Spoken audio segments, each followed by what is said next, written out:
So how do you start a revolution? You might think armies, right? But what if it's just an idea? We're going to jump back in time to the late 14th century in England, a period of massive crisis and change. And the big question they were facing, which sounds pretty familiar, was how you challenge a power structure that seems totally unbeatable. Well, we're going to look at two men who did exactly that, using the most powerful weapon they had, the English language. See, at the very heart of all this conflict was a battle over access, over who gets to know what. Power back then spoke Latin. Think about it.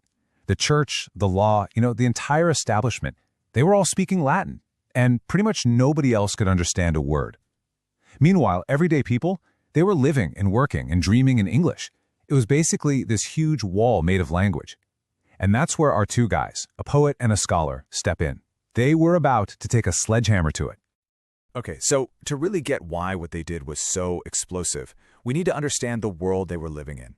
Late 14th century England was a total pressure cooker, just simmering with tension everywhere you looked, socially, religiously, politically. It was the perfect storm, really, for some radical new ideas to just catch fire. And people had a lot to be angry about. I mean, you had the church, which was supposed to be all about piety, but it was sitting on incredible wealth, and people saw the hypocrisy. Then there was the feudal system that was just grinding the poor into the dirt, and maybe the biggest thing of all, the Bible. The one book that was supposed to be the ultimate source of truth was locked away in Latin.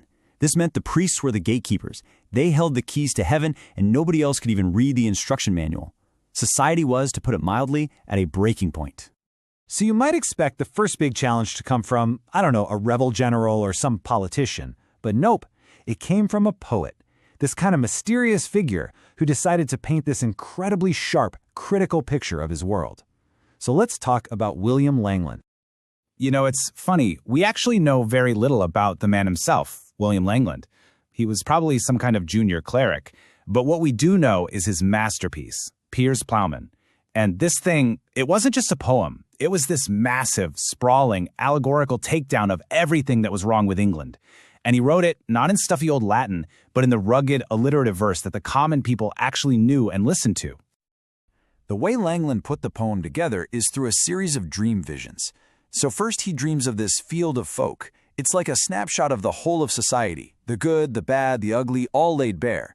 And out of this crowd steps our hero, a humble farmer, Piers the Ploughman, who becomes this kind of Christ-like figure, a true guide. And then the final part really digs into what it means to live a good life. It was basically a moral GPS for a society that had completely lost its way. And this really gets to the heart of what the poem is all about. See, Langland's hero isn't some fancy knight or a powerful king. It's a regular guy, a farmer.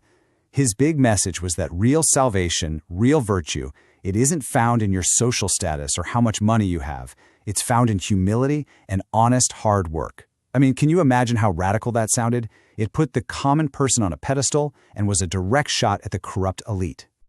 Okay, so you have Langland using poetry to kind of diagnose the moral sickness of society. At the exact same time, there's another guy, a scholar, who's getting ready to launch a much more direct attack on the establishment's power, and his name is John Wycliffe. John Wycliffe. He was a big-shot theologian at Oxford, and he was a fierce critic of the church. He wasn't messing around with poetry and allegory. No, his focus was on one thing, authority. He looked at this massive, powerful church hierarchy and basically asked a question that was incredibly dangerous at the time. Who's really in charge here? Who gets to decide the fate of a person's soul? Now, the church's answer was pretty simple. We are. And the source of that power, their ultimate trump card, was this book, the Vulgate, the official Bible written entirely in Latin. And since practically nobody could read it, everyone had to go through a priest. The clergy got to tell you what God was saying. It was the ultimate form of control. But Wycliffe's logic was just undeniable. He said, look, if the Bible is the ultimate authority, if it's the Word of God, then every single Christian has a right, no, a duty, to be able to read it for themselves in a language they can actually understand. And then it happened. In 1382, his idea became a reality. That's the year the Wycliffe Bible was finished, the first ever complete translation of the Bible into English. Suddenly, for the very first time, the Word of God was unlocked from Latin. Anyone who could read English could now read it for themselves. This wasn't just big, this was an earthquake.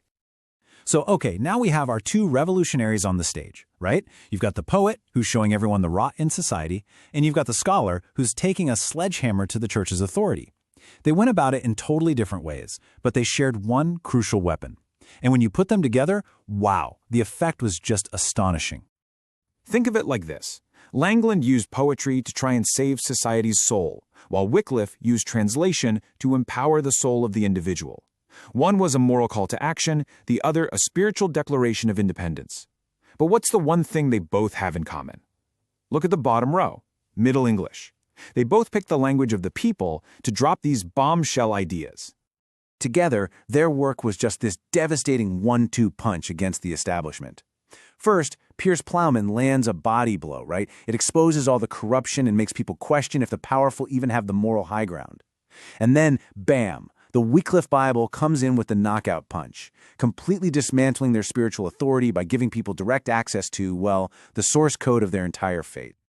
Now, the effects of all this weren't exactly overnight, but man, were they profound.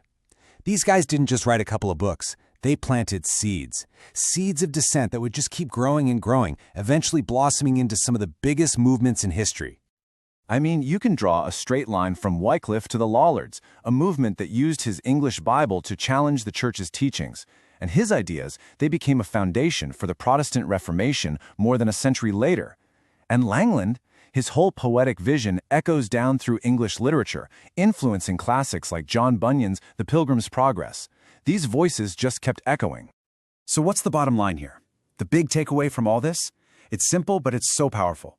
When you give people access to big ideas, to scripture, to social criticism, in their own language, you change everything. You're literally transferring power from a small group of elites to the individual person. And that is exactly what Langland and Wycliffe did. And you know, that brings us right back to today. Because this whole fight for access to information, it's not over. Not by a long shot. It really makes you wonder, doesn't it? What's our version of Latin today? What knowledge is being kept behind a wall, away from most people? And what's that one idea that, if we could just unlock it for everyone right now, would completely change the world?